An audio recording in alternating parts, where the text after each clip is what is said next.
गेल्या आठवड्यात निवडणूक आयोगाने हरियाणा आणि जम्मू काश्मीरच्या विधानसभेच्या निवडणुका जाहीर केल्या। त्याचा प्रभाव झारखंड आणि महाराष्ट्रातही दिसून येतोय। कारण असं आहे की जम्मू काश्मीर आणि हरियाणाच्या निवडणुका एकदाच्या झाल्या की नंबर लागणार आहे तोच महाराष्ट्राचा। त्यामुळे प्रत्येक तालुक्यात सध्या रणनीती आखण्याचा धुराळा सुरू आहे।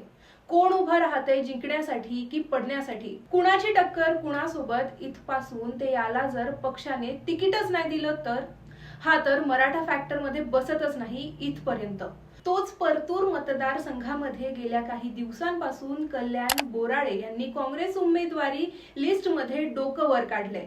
यासोबतच गेल्या काही दिवसांपासून महाराष्ट्राचा आपलं हे चॅनल परतूर मंठा या मतदारसंघाचा सर्वे करताय। आपल्या सर्वेमध्ये जनतेने काही स्टेटमेंट दिलेत। जनतेची काळजी आणि सुरक्षेकडे लक्ष देता आम्ही या प्रतिक्रिया दाखवू शकत नाही, पण ऐकू नक्कीच शकतो। या सर्वेनुसार परतूरच्या मनात सध्या एकच मसिहा बसलाय। जसं काँग्रेसचे ज्येष्ठ नेते राहुल गांधी यांनी कन्याकुमारी पासून काश्मीर पर्यंत भारत जोडो पदयात्रा केली।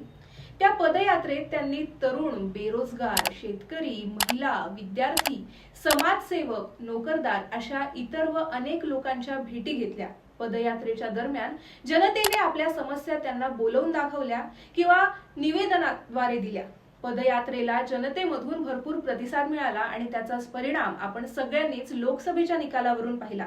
जनतेमध्ये नेत्याने गेल्याशिवाय नेत्याला समस्या समजू शकत नाही ही एक खरी गोष्ट आहे। परंतु सध्या स्थिती पाहता नेत्यांच्या सभोवताली त्यांच्या कार्यकर्त्यांचे वलय असलेले आपल्याला दिसते व त्यामुळे सामान्य जनतेला नेत्याला भेटणे व आपल्या समस्या मांडणे अवघड जाते। मतदारसंघामध्ये जनतेच्या समस्या जाणून घेण्याचा प्रयत्न केला व त्यांच्या समस्या कोण सोडू शकतो याबाबतही अनेक प्रश्न केले। त्याचबरोबर बेरोजगारांनी भेटी दरम्यान सांगितले की बेरोजगारी कमी करायची असेल तर विजन आणि नियोजन असणारा नेता हवा। विद्यार्थ्यांना भेटलो, विद्यार्थ्यांनी त्यांच्या समस्या मांडताना सांगितलं की जर उच्च विद्या विभूषित नेता असेल तर त्याला विद्यार्थ्यांच्या समस्या लवकर समजू शकतात। शेतकऱ्यांना भेटलो, शेतकऱ्यांनी सुद्धा सांगितलं की शेतीची व शेती उत्पादनाची प्रक्रिया, आयात व निर्यात या गोष्टीची जाण असणारा नेता शेतकऱ्यांचं भलं करू शकतो। महिलांना विचारलं असताच महिलांनी सांगितलं ज्या व्यक्तीस आम्ही निसंकोचपणे भेटू शकतो त्या व्यक्तीजवळ मोकळेपणाने आमच्या महिलांच्या समस्या व्यक्त करू शकतो असा नेता असावा। एकंदरीत सर्वांच्या मते त्यांच्या जुन्या नेत्यांवर विश्वास राहिला नसून त्यांना असा नवीन चेहरा हवा आहे की त्यांच्याजवळ विजन व नियोजन ह्या दोन्ही गोष्टी आहेत। या अनुषंगाने आम्ही परतूर मंठा तालुक्याचा आढावा घेत असताना जनतेतून त्यांच्या समस्या सोडवण्यासाठी विजन व नियोजन असणारा नेता म्हणून कल्याण बोराडे हे नाव ऐकण्यास मिळतंय।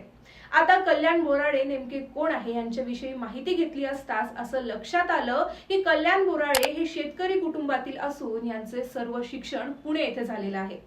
त्यांनी त्यांच्या वैयक्तिक जोरावर औद्योगिक प्रस्थ निर्माण केलाय।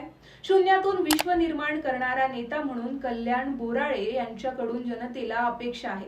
कल्याण बोराडे जनकल्याणासाठी लढतील असा विश्वास परतूर मंठा तालुक्यातील लोकांना वाटतोय। त्याचबरोबर 12 ऑगस्ट रोजी झालेल्या छत्रपती संभाजीनगरच्या मराठवाडा आढावा बैठकीनंतर व मराठवाड्याची जबाबदारी असलेल्या अमित देशमुखांनी कल्याण बोराडे यांना प्रचारास लागा असं कळताच आपली काँग्रेसकडून उमेदवारी फिक्स समजून ते जनकल्याण यात्रेच्या माध्यमातून परतूर मंठा मतदारसंघात जनतेच्या समस्यांचा आढावा घेत यात्रा काढतायत। त्यामुळे परतूरच्या जनतेला कल्याण बोराडेंवर आपुलकीपणा, शेतकऱ्यांची जाण वाटते। त्याच कल्याण बोराडे स्वतः मराठा समाजाचे असल्यामुळे कल्याण बोराडेंची उमेदवारी पेक्षा जास्त महत्त्वाची व मताधिक्याची वाटते। त्यामुळे महाविकास आघाडीसाठी कल्याण बोराडे हा एकच पर्याय दिसतोय। जेव्हा आम्ही कल्याण बोराडेंचा पत्ता गाठला तेव्हा शेतकऱ्यांच्या मालाला योग्य भाव मिळण्यासाठी मतदारसंघातील प्रमुख पिके जसं की सोयाबीन, कापूस, तूर व ऊस या पिकांवर प्रक्रिया उद्योग उभारण्याची गरज आहे। जसं की सोया ऑइल प्लांट, महिला बचत गटाच्या माध्यमातून सूतगिरणी, तुरीसाठी दाल मिल व सहकार तत्वावर साखर कारखाना उभारण्याची गरज मतदारसंघात आहे। त्यामुळे शेतमालाला योग्य दर व तरुणांना नोकरीची संधी उपलब्ध होईल। तसंच महिलांना गृह उद्योगाच्या माध्यमातून सक्षमीकरण करण्यास मदत होईल। अशा समस्यांचा आढावा घेत कल्याण बोराडेंनी ही आश्वासने दिली। त्याचबरोबर काही सामान्य नागरिकांना, व्यापाऱ्यांना, शेतकऱ्यांना भेटलो असता सर्वांनी सांगितले की शेतमालाला योग्य भाव मिळण्यासाठी शेतीवर आधारित उद्योग उभारण्याची गरज आहे। त्या माध्यमातून तरुणांना नोकरीच्या संधी उपलब्ध होतील, तसेच महिलांना गृह उद्योगाच्या माध्यमातून महिला सक्षमीकरण करण्यास मदत होईल। व्यापारासाठी नवी बाजारपेठ निर्माण होईल आणि हीच शेतकऱ्यांची खतखत कल्याण बोराळे कुठेतरी समजून घेताना दिसत आहे। त्यामुळे परतूर मंठा मतदारसंघामध्ये कल्याण बोराडे गरिबांचा वाली, सर्वसामान्यांचा मसीहा म्हणून राजकीय दुराळा घालताना दिसतोय। चला तर मंडळी, कल्याण बोराळे कोण आहे हे कळलं असेल तर कमेंट करून सांगा तुमचा कौल कोणाला। धन्यवाद।